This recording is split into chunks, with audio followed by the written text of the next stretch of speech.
Ha! Malapit na ulit kami sa akyatan. Nako, ang papalaban na naman tayo. Papalaban na naman yung tuhod. May kwento ako sa inyo mga boss, mga kaguro.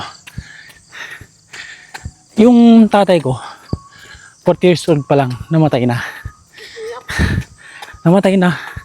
Ang bata-bata pa.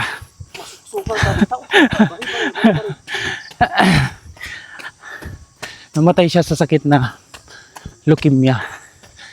Ang trabaho pala ng tatay ko noon ay security guard sa isang college doon sa may Santiago City. Ngayon, dahil siguro sa palaging puyat, sumaba yung white blood cell count niya. White blood cell ba yun o red blood cell? O basta, nagkasakit siya ng leukemia. At hindi nagtagal, sa isang buwan, binantayan ko siya sa ospital. Akala ko nun makaka-recover, gagaling na. Pero yun pala, wala akong kamalay-malay. May taning na pala yung buhay niya. Kaya, di nagtagal, nawala siya, namatay siya. Kinuha siya ni Lord. Ngayon, mga grade 8 pa lang ako nun. Ayun ang nangyari. Yung nanay ko, dahil walang trabaho, ng problema, kung paano kami papalaki na mag-isa na lang niya. Kaya, dumating sa point na na-depress siya. Na-depress. Nawala sa pag-iisip.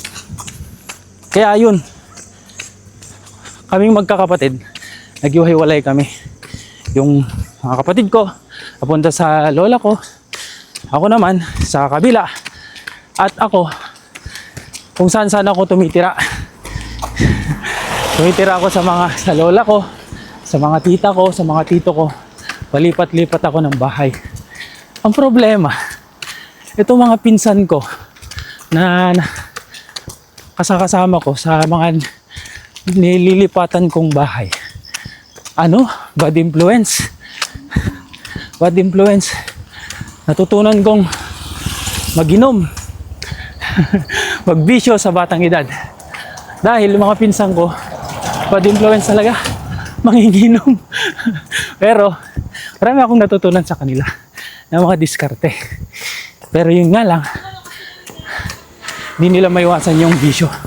Mag-inom, magsigarilyo. Yun yung naging problema. Kaya, nung na-realize ko na hindi maganda sa katawan yun, tumigil ako. Dahil, anong nangyari sa akin nun? Pagkalasing sa gabi, buong araw, talaga nakahiga, susuka, ganun, hindi maganda sa katawan. Kaya umiwas ako. Kaya nung nagkaroon ako ng pamilya, sinabi ko sa sarili ko na alagaan ko yung sarili ko. Hindi para sa akin, kundi para sa mga anak ko. Kasi ang hirap yung maaga kang mawalan ng magulang. Di mo alam kung saan ka pupunta. Walang magtuturo sa'yo, walang mag-guide sa'yo. At baka maligaw ka pa ng landas kung sino-sino makaka-influensya sa'yo.